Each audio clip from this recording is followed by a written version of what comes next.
Welcome back, everybody, to another episode of the Junkyard Dawgcast. I'm Jordan Hill. With me, as always, is Rusty Mansell. Rusty, you got a couple of high school spring games under your belt. How's it going on this Friday morning? Man, very cool experience last night, and it's just something new that we tried, and just a ton of response. Did two high school games last night, two jamborees. Basically, the starters played a half at North Gwinnett, Northside. Warner Robbins came up. Archer played Marietta. Man, just a crazy amount of college coaches there. I have no idea, but there was at least 30 that you could see on the sidelines from. Georgia was not there, but they have already used both of their visits to those schools. So they were other places last night. But Cade McDonald, obviously a kid that I'm sky high on, defensive tackle at North Gwinnett. Georgia's recruiting him. Ricardo Jones is a top 100 player in the country in the 2024 class. We interviewed the number one player in the state last night, 5-star. Caleb Downs, interviewed him live last night. It was really cool. And his comments about Georgia was that, Kirby and, Will Muschamp, man, they're DB guys. If I go to Georgia, I'm going to have at least 3 DB guys on that staff with Fran Brown, Will Muschamp, and Kirby Smart. So important month for the number one player in the state of Georgia, Caleb Downs. This guy is he's a no-brainer, man. He is a no-brainer. I think that wherever he ends up, that he's going to be an impact player pretty quick. Plenty to talk about today. A lot of Georgia stuff we can jump into, and we will. But I feel like we'd be remiss not to start with what's been the talk of college football this week. Jimbo Fisher and Nick Saban going back and forth. Nick Saban, if you missed it, spoke Wednesday night talking about NIL, pointed directly to Texas A&M. Obviously, they signed the number one class. That didn't sit well with Jimbo Fisher, and he called a press conference Thursday morning and defended Texas A&M, and yeah, it was quite the scene. It definitely added a little bit of excitement to mid-May. Usually, there's not a whole lot of college football to talk about, but brother, there's been a lot of radio hits and podcasts and all kinds of reactions since then. Rusty, just what's sort of your takeaway from what's happened over the last couple of days as these two coaches have kind of sparred back and forth? I think I read every available Texas A&M message board yesterday and every available Alabama board, Bama Online, for us and on 24/7 Sports. But, I got a ton of questions yesterday about it. And for me, I don't, here's the problem, Jordan. Coach Saban makes these allegations or makes these comments. He makes these comments about I don't know what's legal and what's not legal. I don't know if these collectives are legal. I don't know if these deals are legal. I'm in this world every single day, and I do not know what's legal and what's not legal. And I knew when that thing broke Wednesday night about Nick Saban saying that comment, I was like, oh my gosh, this is going to be a wild Thursday. And I was thinking, how long would it be before Jimbo says something? And you can see the passion in him yesterday. I mean, he was pissed. And, I bet you one thing, that phone call from Greg Sankey was not very pleasant. I don't care if you're Nick Saban. I don't care if you're the quote-unquote commissioner of football. Greg Sankey got into some folks yesterday, and I'm pretty sure that'll end that public forum discussion between those two for a long, long time. No, I think you nailed it. I mean, and the thing, too, you saw how mad Jimbo was. And you got to think, too, this is the second time, basically, he's had a press conference, saying we didn't buy these players. This is – and so, I mean, you could kind of understand why he was so frustrated and felt the need to kind of get out there and give his side. And I think you hit it, Rusty. I mean, because that's a big part of it, too, with NIL now. There's so much that's not defined. There's so much that we really – don't know what is, considered by the book okay and what isn't. And I think that's probably some of the frustration for these coaches is just that there's not these defined rules that everybody has to go by. I mean, it's like the wild, wild west. You're just kind of going out there and obviously, Texas A&M has recruited well under Jimbo, but a number one class is obviously several steps ahead of what they've been able to do. So it's just a very interesting time, and as far as NIL goes, and it's just going to be something we're going to have to keep an eye on as far as if we get, sort of more rules or more guidelines for how they operate in it. But I'm sure that these aren't the only coaches that have been frustrated with each other over NIL, and I'm sure there's going to be more of it as we go forward. One quick comment. got a guy jumping in, John Miles, saying he's hearing some double echo. And John, we've checked on our end. So we got a comment there, from our producer George. So just double check. We do see that double. And one question, real quick, says Jordan Harris, when is Downs announcing? So Caleb Downs says he wants to announce before his season starts, but right now he has no planned date. He's going to take these visits in June. I'm thinking sometime at some point in August. So want to let you know we saw that comment, John. So far on our end, everything's good. Hope things get fixed up. Want you to be able to hear it. For sure, for sure. Well, let's jump into some of the news that's come out the last few days that really is Georgia specific. And I want to start with Marcus Washington. You know, a 4-star cornerback decides that he's going to reclassify, so he's going to be joining Georgia this summer. How big is this, Rusty, for Georgia to get a guy with the kind of talent Marcus Washington has and to be able to add him a year earlier than they expected? This is one of those, obviously, people that are members on Dogs 247 never hinted at, never said a word.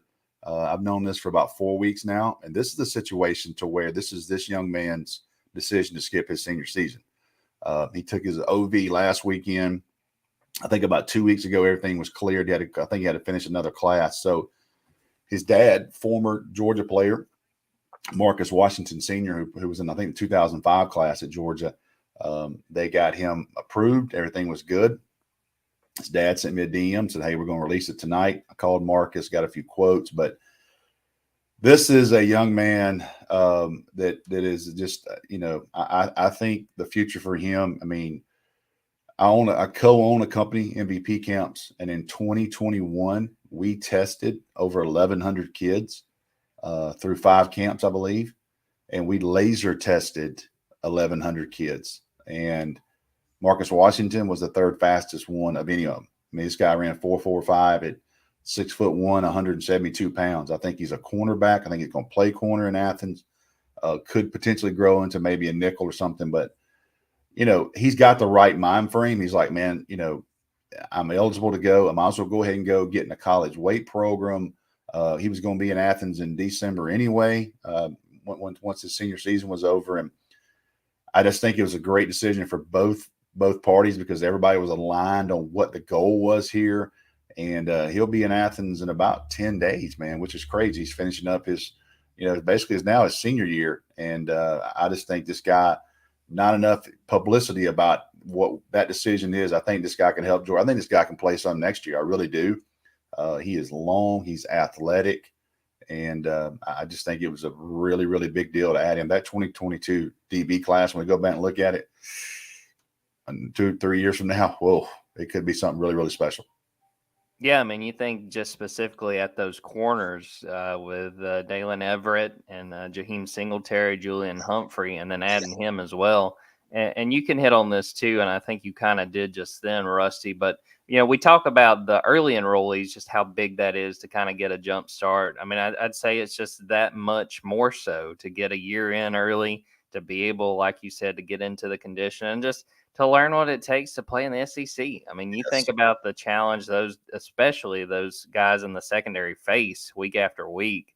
It's just huge, I'd have to say, to get a guy that can come a year early. Time will tell how much he's able to play, but this was already a very talented 2022 class for Georgia. And then just adding another guy like that, again, we'll see where he factors in.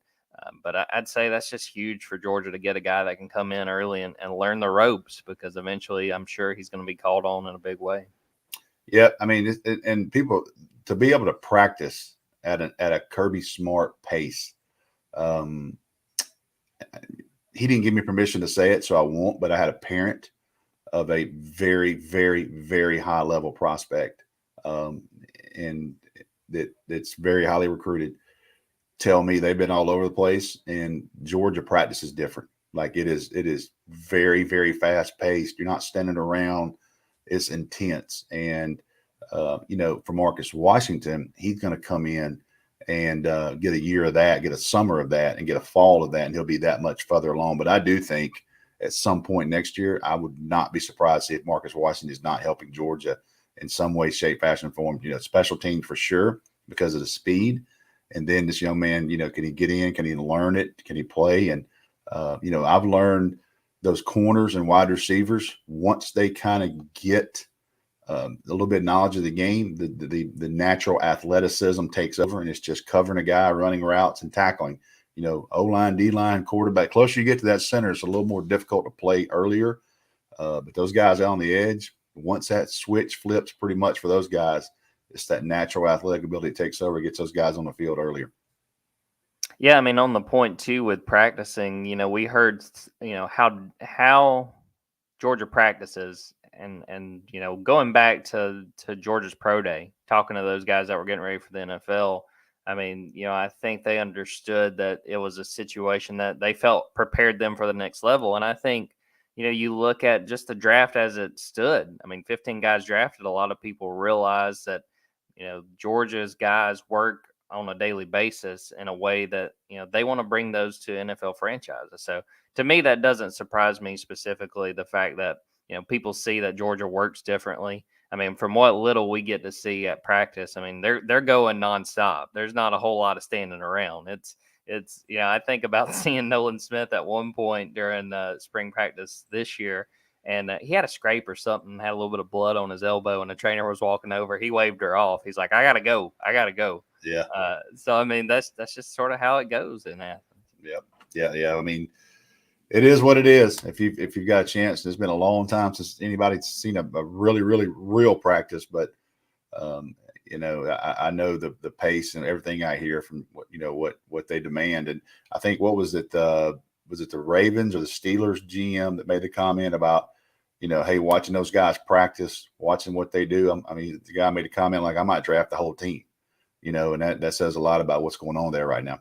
For sure. And you think too, with those later picks, that 5th, 6th, 7th round, those guys are basically crapshoots.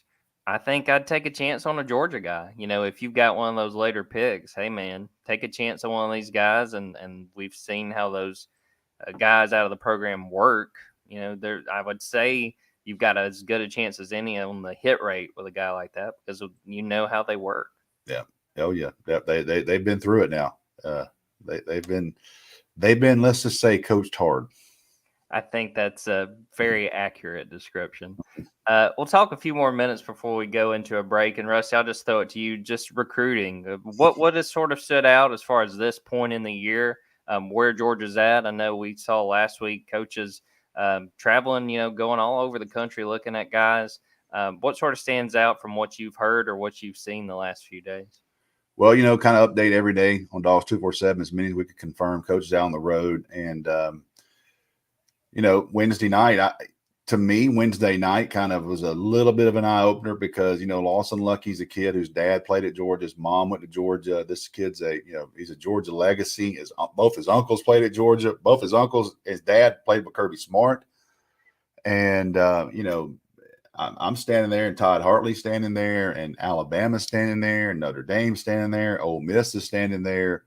Their schools are not giving up on him, specifically Alabama. Now, I did make the comment on the Junkyard that I felt like at the end of the day, I'd be very surprised if he did end up in this class. But their school's really recruiting him. Joe Cox, former Georgia quarterback, who's now the Alabama tight end coach, he was standing right there. So, that tells you that those schools think they have a chance. So that kind of was a little bit of a news to me. But, seeing Vic Burley, Stefan Green, here's an interesting one. Is at Rome High School, where I live, in Rome, in the Rome area, Northwest Georgia.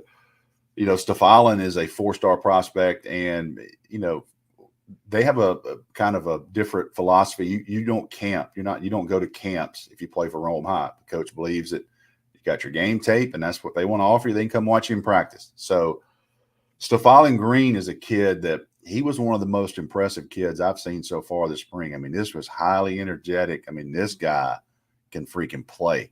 He's a 2023 defensive lineman. Georgia offered him first last year about this time. Trey Scott was at his school 2 weeks ago. Will Muschamp was at his game Tuesday night.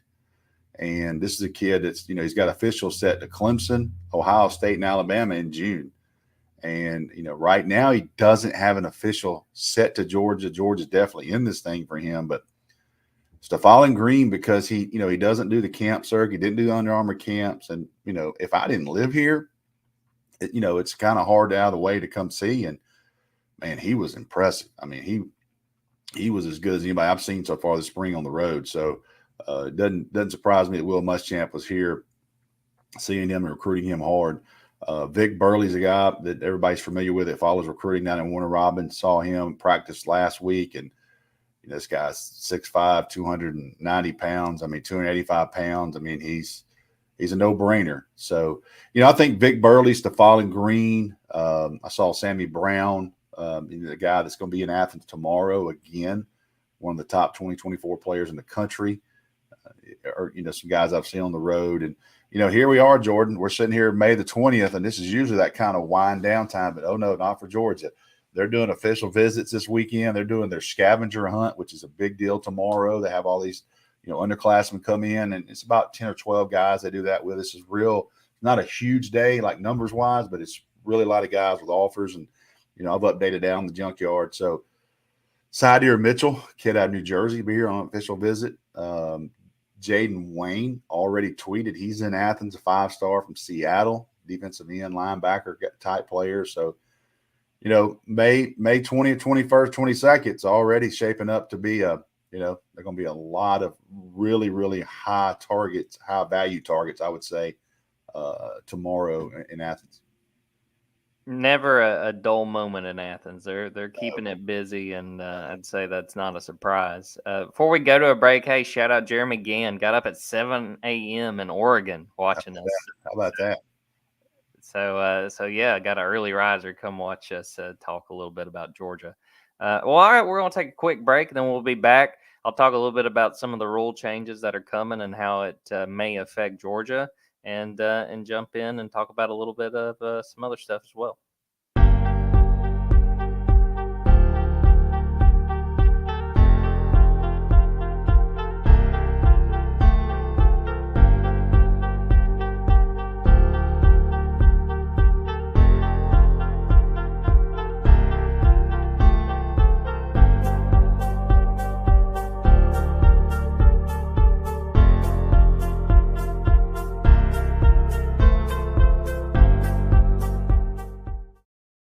Welcome back, everybody. Well, yeah, there were a couple of rule changes that were made this week as far as the NCAA goes that I kind of want to talk about, and also really talk about the perspective from Georgia. One of the big ones was the NCAA announced on Wednesday that it was waiving the 25-man signing limit, and that was a rule that I think it went into effect. It's probably been roughly 10 years or so. We saw 2009, 2010, Houston Nutt, Nick Saban, some of those coaches famously oversigned knowing that there wouldn't be room, and you either expected some of the kids that they signed to go JUCO or to not qualify. Then you tried to get guys to walk on their first year. Situation now where they're taking that limit off. I know there have been talk about that, and I think it makes a lot of sense, especially in this world that we're in now with the transfer portal, with guys leaving. I think that leaves an opportunity for coaches to restock, essentially, for coaches to be able to bring in to fill holes, for there not to be situations where you're looking and really, really needing more bodies, to put it frankly, as far as the depth chart. Now, that is only going to happen, at least for now, for the next 2 years. So we'll see if it goes past that. But Rusty, what's sort of your thought on that change, getting rid of that 25-man cap when it comes to a class, and what it can mean going forward? Much needed, and I hope it helps the high school kids. I get calls every day. I did 4 conference calls this week with the head coaches who are on TV this week, and just talked about how many kids are falling through the cracks because of numbers, schools getting pinched, transfer portal. I hope these additional bodies that they're able to do, I hope they get to use those, in December. I hope every school signs 4 or 5 more high school kids. I saw an FCS school Monday night at Rome High School. I was there, and he told me that, they're going to use that on transfer portals, and it's just the way it is. And I hate it. It's helping. I hate that what it's doing to high school recruiting, not just the kids that are going to Georgia and Alabama, it's the others, the trickle down effect for these schools not signing as many high school kids. So I think it's a great rule. I hope they keep it for longer than 2, but if we can two's a start. Yeah, I think a couple of years ago, Rusty, I talked to you for a magazine story, and we talked about the trickle down because of the portal and guys being able to transfer. That it was going to hurt high school recruits because there were Yes. just going to simply be fewer spots. So hopefully teams take advantage of that and continue to give guys opportunities. Because I can't even imagine what your DMs are like, Rusty. But I get guys. I'm not even on the recruiting side of things, and I'll get guys saying, "How do I get offers? How do I get stars and stuff like that?" And with that limit and knowing that you had to count transfers and that sort of thing, it was fewer and fewer options for these guys. So hopefully, like you said, that leads to more opportunities because you want to see these guys get a chance, whether it's Division 1, FBS, FCS, Division 2, wherever, for more of these guys to get the chance to go to college and go play. And hopefully that's what the outcome is from making this rule change. I do too. I agree, 1,000%. Another rule change that I think is going to be really interesting, and I'm actually going to try to write about this later today. The NCAA has gotten rid of the requirement that there had to be divisions for there to be a conference championship game. And that's going to be a situation we're going to see what happens as far as the SEC goes. Greg Sankey spoke a little bit after that rule was changed. He was at the SBJ Awards and was asked about it. He basically said there's not going to be any imminent change as far as divisions go. But on the other hand, the Pac 12, pretty much as soon as that decision was made, they got rid of divisions and said it's going to be the top two teams in the conference that plays for the championship. Schedule is going to stay the same for the Pac 12 this season, but they're not going to have that requirement of a team from the North and a team from the South. It's really interesting for me, not looking at it specifically from Georgia's perspective. I think it's a good thing because this would guarantee that the two best teams in the conference would play each other in the championship game, whichever conference this was. We've had situations where I think about the ACC that year that Georgia Tech and Wake played. It was a situation where the Coastal had to have a team in the championship game.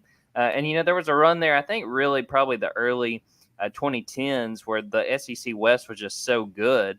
And Yeah. basically, whoever came out of the East, whether it was Missouri or Georgia, had that happen a couple times. You were basically playing for second place because of how good the West was. And on one hand, had the East been like it was back then, you could have said it hurts Georgia that they're making this rule change. But right now, Georgia is right there with Alabama as the premier team. So really, I think you would say this probably hurts teams more like a Florida or a Kentucky, someone who, if Georgia had a down year, could take advantage of it and play their way into Atlanta. But I think it's a good situation just for the conference as a whole. We should get very competitive conference championship games whenever this rule is changed, because I think eventually the SEC is going to get rid of that situation as far as you have to be a team from the East and you have to be a team from the West to play in Atlanta. But it's going to be something to watch. I Well, think. Yeah, go ahead, Rusty. well, obviously, this SEC, I mean, I guess everybody kind of assumes they're going to these pods when Texas, Oklahoma comes. So, how's all that going to play out, and how does that work for an SEC championship type thing? So, Pac-12 wasted like 1 millisecond. That thing was announced, and they were like, "Hey, we're done with divisions. We're out." So, that's what you want. You want to try to get the best teams in those games, especially for the Big Ten and out west, trying to get these teams for these divisions. So, I don't think the SEC is going to have too big of a problem, especially when they get these other two teams. Texas, Oklahoma joins, and you bring those variables into this thing. It's going to be something to see. Yeah, no doubt about it. I'm excited. I think some people are kind of wary about the different changes, and I saw some people talking about history, and it is nice seeing those conference title games the way they were set up. But I mean, it just came in '92. I mean, in the grand scheme of this sport, the way it was set up, it hasn't always been that way. And also, with the fact that so much of this is unpredictable, hey man, it gives us more to talk about. No doubt. Yeah, we got to stay busy. Ain't nothing else going on, is there, Russ? Well, not unless Jimbo has another press conference today. Yeah, I need to check Twitter. Sure, he will not unless he wants to get in his checkbook. Yeah. And hey, someone else mentioned this too, but God bless that SID, because I can't imagine the call he got from Jimbo trying to get that thing set up. Ooh, well, I mean, it was popping. I bet Jimbo just said, "Hey, make it work. I'm gonna be there at whatever it was, 10 o'clock. We're doing it." So I think I'd rather been the SID at Texas A&M yesterday than the one in Alabama. Yeah, no, I think you're right. I think you nailed that because I'm sure that it's been nonstop down there over there in Tuscaloosa. See a few questions in the chat, Rusty. I don't want to put you on the spot, but if there's any that you want to hit on, and then I can throw in a little bit more before we wrap this thing up. Says any secret visitors. And I don't think this is not secret visit time yet. I think you might see some of that in June. Some of those guys slip in there. They really don't want that. There's been some visits. I don't necessarily think they were secret, but they never really got out. But there's at least one prospect I know that has visited. It's a major target. This visited Georgia 2 or 3 other times. It's never been reported anywhere. And his dad basically told me, they just didn't want to put it on the radar right now. But there's some of those types of visits. But as far as tomorrow and scavenger hunt weekend, I don't think it's going to be any of those like secret visit types. Jordan also asked, do you see any underclassmen to watch in the future yesterday? Yeah, I mean, my eye kind of goes toward the future when I see stuff like that. I really wanted to see Ricardo Jones because I think he's this guy is a top 100 player. Mike Matthews, a kid out of Parkview, I saw him play Wednesday night, and those are the 2 guys that are genuinely considered the top, 2 safeties in Georgia for 2024. Is interesting. I'm standing there with Caleb Downs, and we're in a commercial break, and he asked me who I'm watching, and I said I'm watching this sophomore safety right here, rising junior. He goes, is that the Jones kid? I said, this is Ricardo Jones. So, it's interesting to be standing there with a guy that's considered the number 1 safety in Georgia, and he's getting a chance to watch the other one. And it was funny because as soon as Caleb Downs went off air, he went and sat in the bleachers, and he was watching Ricardo Jones play. So that was really cool. But Northside has a 6'6" offensive tackle, and I have to go through my notes. He is a 2025 prospect. Coach Alligood spoke high on him. So for me, we start talking about a 6'6" sophomore tackle. That gets my attention. And I'll go back tonight and look at the notes and watch a little bit of the tape, see who he is. So those types of games, people always pop up. Well, before we wrap up this episode, I got to do my weekly Georgia men's basketball minute. Not a lot really going on in the last week as far as Georgia men's basketball, but they did have what I think is a significant announcement. Jackson Eder, who was a walk-on who played a ton last year, he had entered the portal. He decided he's staying. He's not going to transfer. I thought it was a situation when he entered the portal. It's probably going to be a situation where this guy who grew up a Georgia fan, was a huge Georgia fan, and we even talked to Jackson after Mike White was hired. He was one of the 2 players that came in and sat down. He had a lot of positive things to say. I'm sure it was probably a situation where Jackson went in the portal, looked at, seeing if he had potential scholarship opportunities elsewhere, decided Georgia was the best fit for him. I think with the way they've remade this roster, he's not going to play as big of a role as he did last year. I mean, he was called on. He started, I think, at least 20-something games and played really well, was a really good defender, drew a lot of charges along the way. I mean, he had a streak there where like 5 or 6 games in a row, he drew a charge. So, I think it's a good situation from Georgia in that that's another guy that gives you depth. I think he's a guy that if you get in situations, he can give you minutes. Again, if I were to draw out the starting lineup right now, I don't think he's in that top 5. But you got more experience. This whole situation this offseason has been about rebuilding this roster, finding guys that can play and can play in the SEC, which, quite frankly, wasn't the situation this team was in last year. They had so many guys that, as hard as those guys worked, and obviously they kept playing hard down the stretch, a lot of those guys weren't SEC caliber basketball players. I think Jackson Eder is a great addition in the fact that he's not leaving. He gives you depth and he gives you an option if you need him. So, now there's still 2 scholarship opportunities, 2 scholarships that are still open for Georgia. They may decide to give Jackson Eder one of those. I'm not sure yet. But I think they're sitting pretty right now with 2 scholarships still open. I had been told a couple weeks ago they were still looking at a few more options out there.